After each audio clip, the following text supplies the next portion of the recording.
Yeah,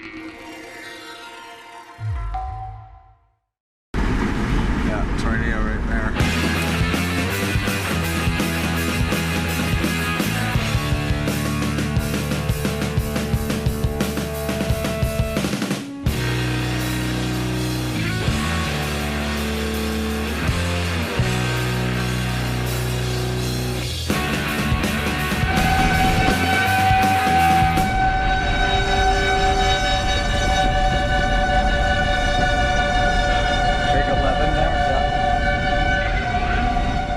When I was really, really young, I was terrified of storms. You know, first crack of thunder, I'd hide under the bed. My name's Craig Hiltz. I'm a storm chaser and an extreme weather photographer. Then I was about 12, living in Regina. 12-year-old boys. A buddy of mine convinced me, oh, let's open the garage and we'll sit in the garage and watch the storm. So of course I'm like, oh yeah, okay, I'll do that. And we were sitting in the garage, this big storm came in. A bolt of lightning, like it was like this crack, like it wasn't a flash bang. It was really close, and all of us just jumped up and tore off into the house. I didn't grow up here. I grew up in one of the tornado alleys of the world. That's in the Gangetic, West Bengal. It's basically in India, eastern India, in the Delta. My name is Gunjan Sinha, and I'm a storm chaser with Craig Hiltz and Scott Elmer.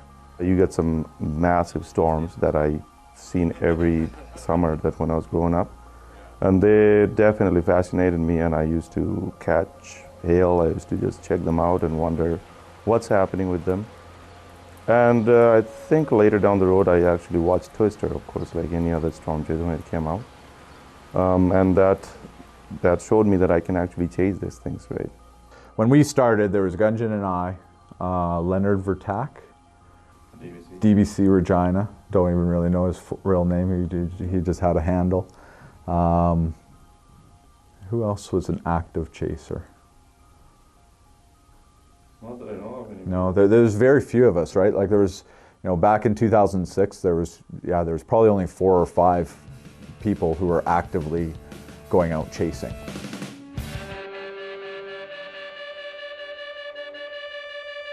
I think South Dakota, June 19th, the 20th and 21st will go down as my favorite 3 days of chasing ever. That storm was so massive. It was 65,000 feet high. I don't think I've seen that high before. But I looked at the satellite picture, I couldn't believe it, how it was covering like half of Montana and half of South Dakota at some point. Dropping grapefruit-sized hail. The storm structure was incredible, and it followed the perfect road that you can think of. It's basically going southeast. So we got to Pierre, everything's closed. We got back to the hotel, and just as we got back to the hotel, we noticed some really good lightning just south of Pierre. So the 3 of us, we decided, oh, let's drive out of Pierre a little bit and take some pictures of the lightning. So we pull out, and we see off to the west, massive lightning. And so we start checking our radar, and this storm has now re-intensified with this massive derecho, and it's heading right for Pierre. So we're outside of town, and we're sitting there trying to figure out what we're going to do, and our 3 options are, well, we can stay in the car here and just weather it in place. We could try and get south, but this thing is so massive, it would take us almost an hour and a half to try and get south, and this thing is going to be here in about 30 minutes. And so our third option is, well, head back to the hotel in Pierre and just shelter there and weather it out. So we basically drove as fast as we could, got to the hotel, grabbed our gear, ran into the hotel just ahead of it, and then met all the UK guys who are now all down in the lobby with their cameras waiting for this thing to hit. And basically, as we were in the hotel, we saw a wall cloud pass just to the south, massive bolts of lightning, and all of a sudden the tornado sirens go off and the storm hit. And the wind speeds were absolutely phenomenal. Actually, we went out and looked at damage the next day.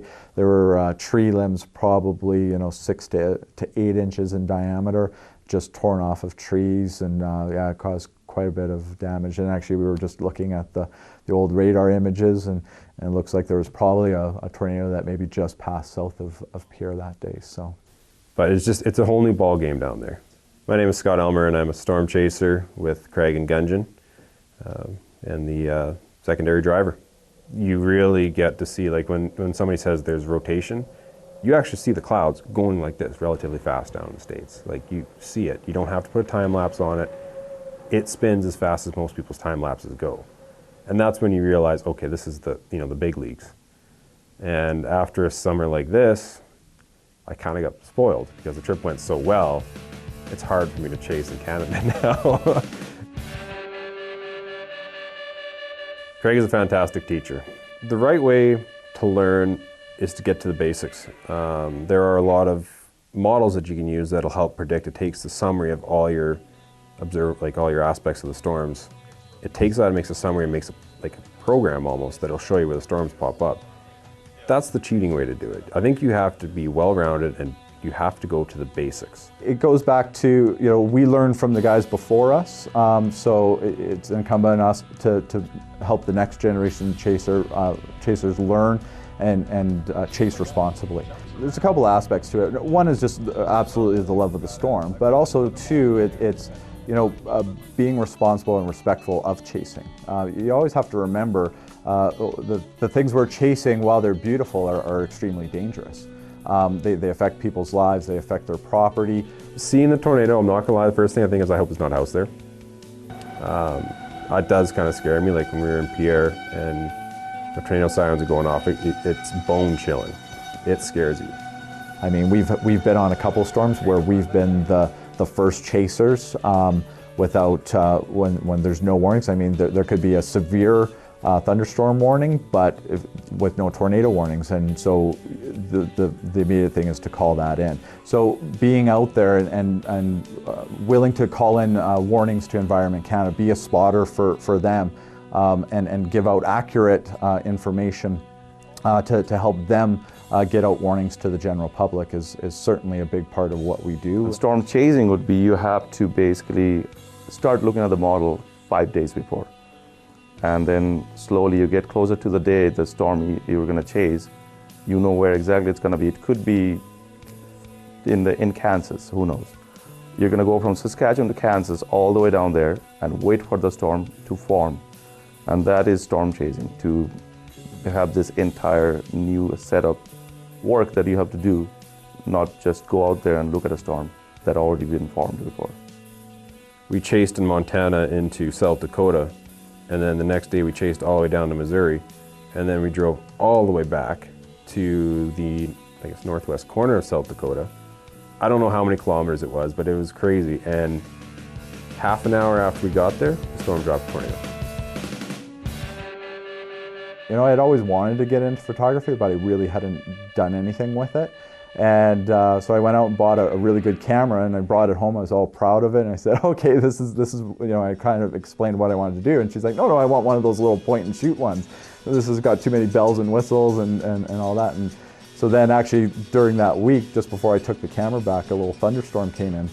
So I took the camera out of the package and went out and shot the storm, and I actually caught a bolt of lightning with it, and I was pretty excited. Came back and I showed her, and she took one look and she goes, okay, you can keep the camera, but I still want a small one. So again, they kind of happen together, and probably about my second year, I had enough images kind of built up that I was getting better at taking them. And I mean, even now today, I look at my new stuff compared to my old stuff, I was like, wow, it's gotten a lot better. But no, it was just, storm chasing is an expensive hobby, so it just kind of became a way to help fund my addiction, I guess, and keep keep being able to chase. So I heard lots of comments. It's like, oh, your pictures are really nice, but I've got no room on my walls. So I kind of thought, well, how am I going to convince people to take something off the wall and replace it with mine? So I came across this magazine down in the US. They were starting to print on aluminum metal.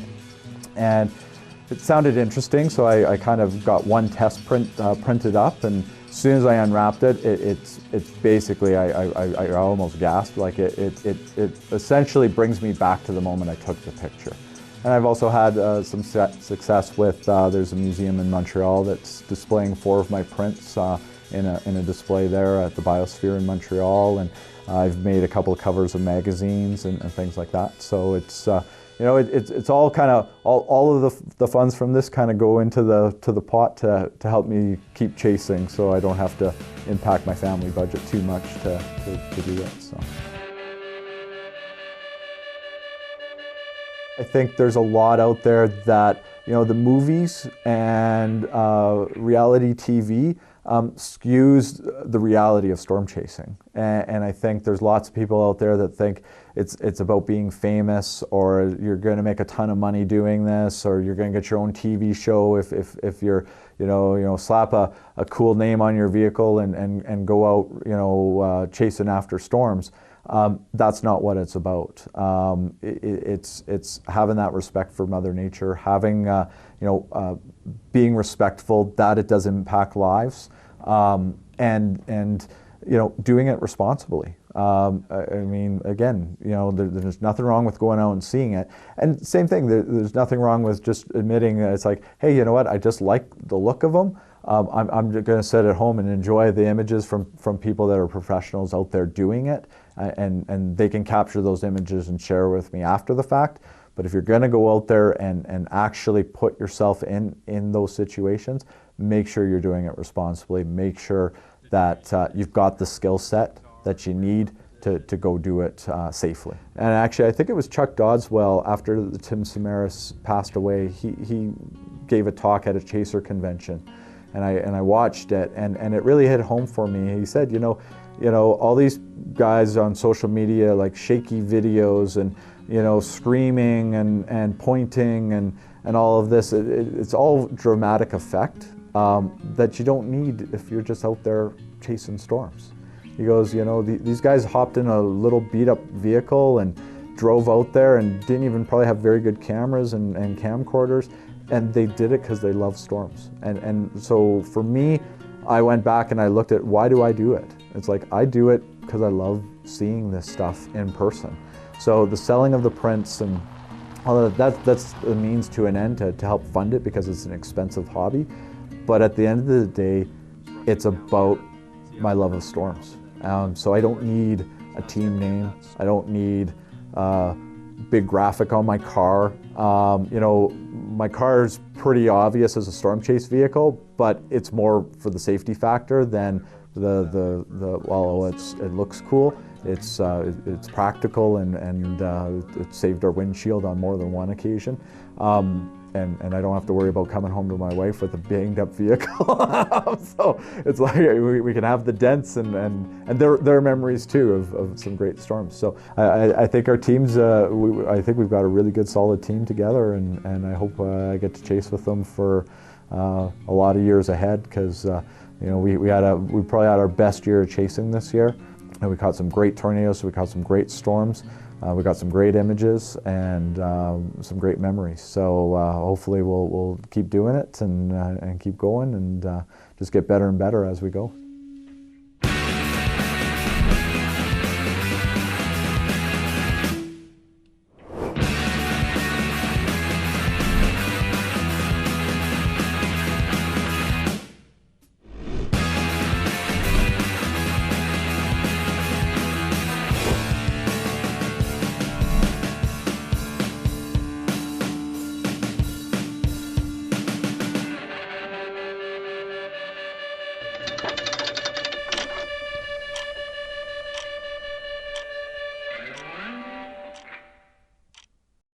If you have program ideas that you'd like to see on Max TV Local On Demand, write us at max.local@sasktel.com. Max TV programming is now available on Max TV on the Go at maxtvonthego.sasktel.com.